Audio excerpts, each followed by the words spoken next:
Upadesa Undiyar, commentary by Sri Muruganar, introduction and translation by Hari Moorthy.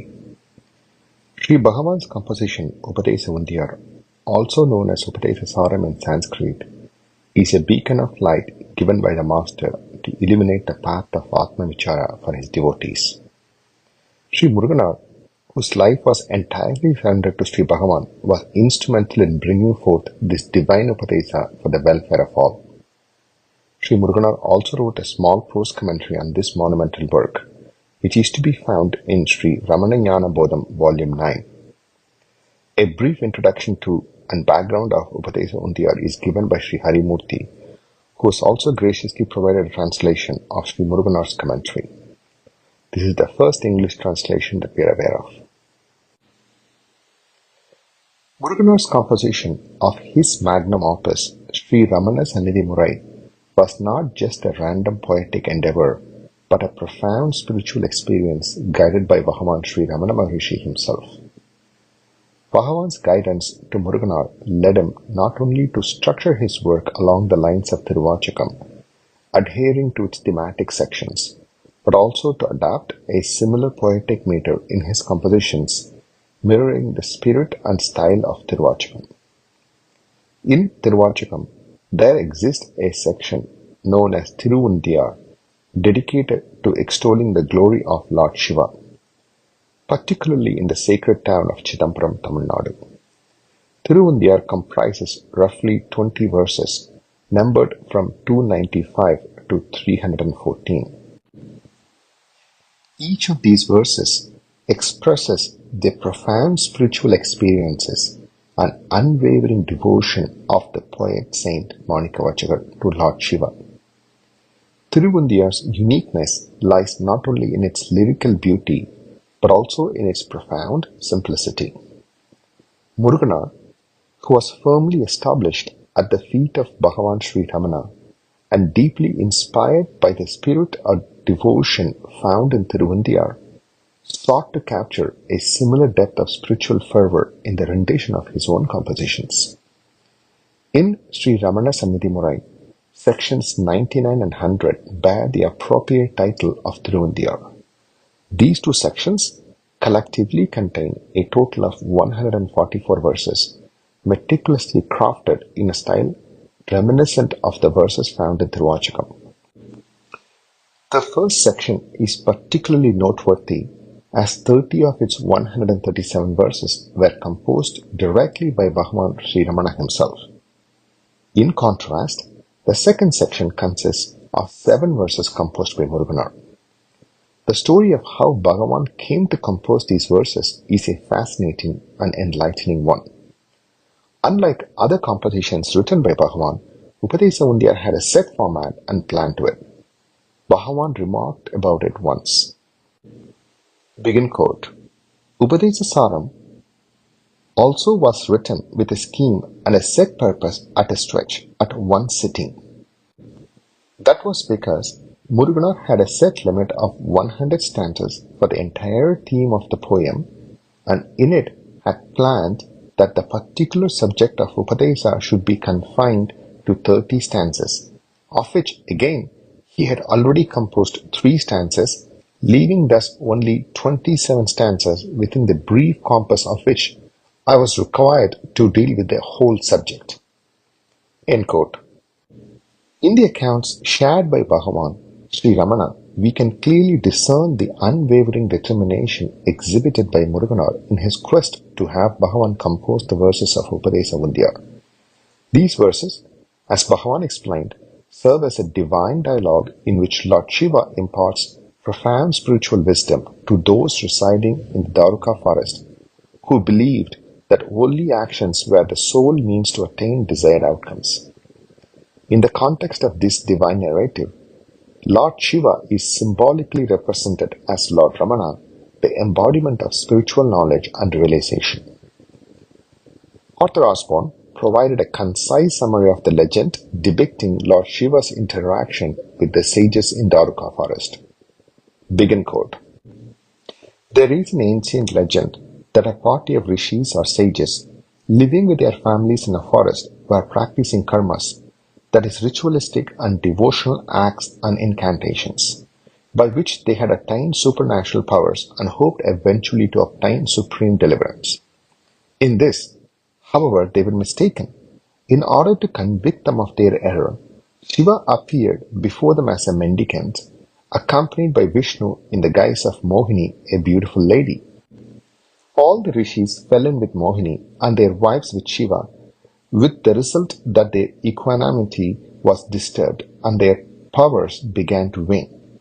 Seeing this, they decided that Shiva must be an enemy and conjured up serpents, a tiger, and an elephant that they sent against him. Shiva, however, merely took the serpents for a garland, and slaying the tiger and elephant, used the skin of the former as a loin cloth and of the latter as the shawl. The rishis thereupon, recognizing his greater power, bowed down before him and besought him to give them Upadesa or guidance.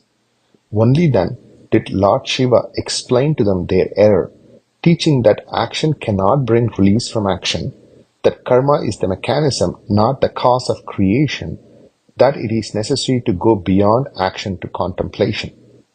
End quote. In pages 368 to 371 of Sri Ramana Jnana Bodham, Volume 9, Muruganar offers a concise prose explanation of the entire Upadesa Undiyar. Despite the wealth of translations and interpretations available for this profound poetic work by Bhagavan, this particular brief prose commentary does not seem to have been translated into English. Presented here is a humble attempt to translate Muruganar's commentary word into English. Commentary by Muruganar. Bhagavan Sri Ramana Maharshi composed Upadesa Undiyar to assist devotees of varying levels of spiritual maturity. The following presents the essence of his teachings in Upadesa Undiyar. Among billions of lives on earth, virtually everyone desires to gain something. Many of these individuals are materialistic, seeking to acquire material wealth as their primary goal. In pursuit of these material gains, they often mistake actions, karma, as the sole means to attain these rewards, leading them to believe that action is of utmost importance. They liken this belief to how a calf placed in a vast pasture with hundreds of cows can swiftly find its mother. They argue that just as the calf can find its mother, action can also yield rewards by tracing back to the doer with benefits.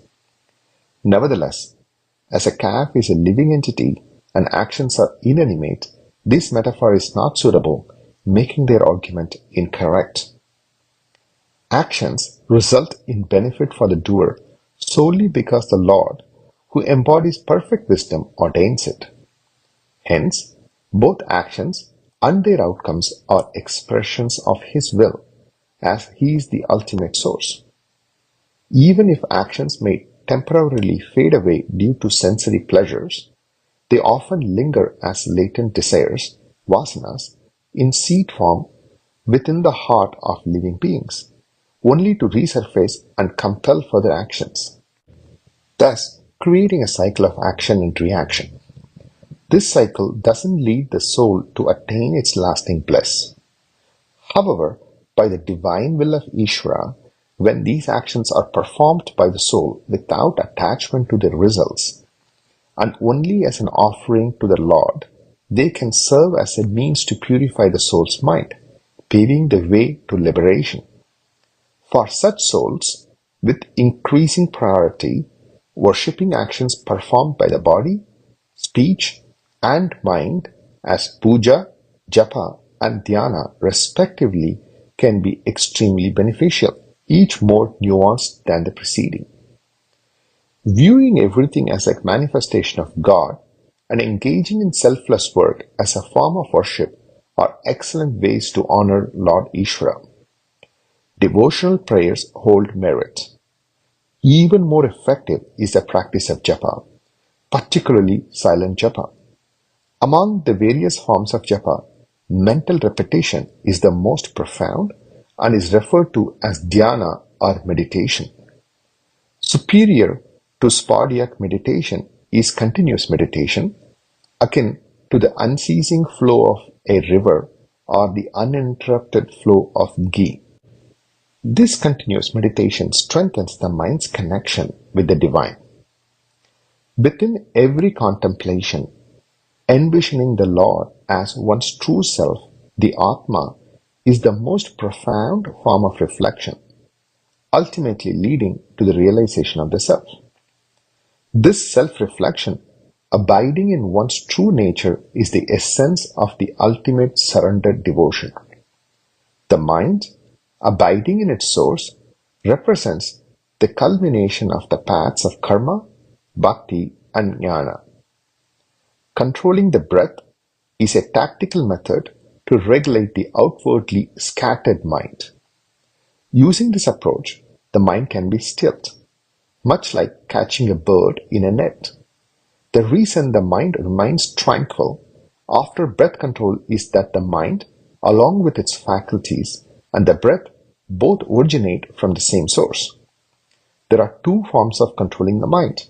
One is temporary, and the other involves the permanent dissolution of the mind. The mind, with control through breath regulation, should be focused on a single internal object. Such intense practice can lead to the dissolution of the mind. When the mind completely disappears, the yogi, established in the formless reality, fully realizes the ultimate truth and remains in the state, free from further obligations. This yogi has accomplished all the necessary work. What has been discussed so far pertains to the devotional yogic path. What follows is the path of jnana, intended for those who have achieved maturity after completing the actions suitable for a worshipper. By disregarding distractions from external objects and recognizing the original source of awareness that encompasses all external phenomena, one attains the true realization of shining as the primordial I am I. When introspectively contemplated upon, the nature of one's mind reveals that there is nothing called mind. This revelation is the path to salvation. The mind is a collection of diverse thoughts, with the thoughts that manifest as I serving as the foundational thought underlying all others. Hence, this I thought is referred to as the mind. The I thought, which appears in connection with other thoughts or objects, when examined introspectively to understand its origin, withers away in disappointment and dies crestfallen. This is the dissolution of the ego, and it's known as jnana vichara or self-enquiry. When the ego, which merged as I, dissolves through self-enquiry, it is replaced by a spontaneous I or I am I in the heart, representing the genuine experience of the self, the atma. Unlike the previous contrived egoic thought I, the I feeling radiates as the perfect expression of truth. Even during sleep, when the egoic thought I vanishes, the misidentification with the body as I am the body persists.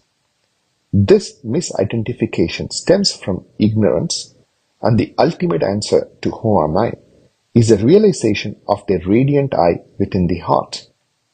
The body, all the faculties that engage in actions called karma indriyas, all the faculties that perceive actions called jnana indriyas, prana, the vital energy permeating the body, the mind, and the ignorance that fails to grasp reality are all inert, and thus none of them constitutes the self.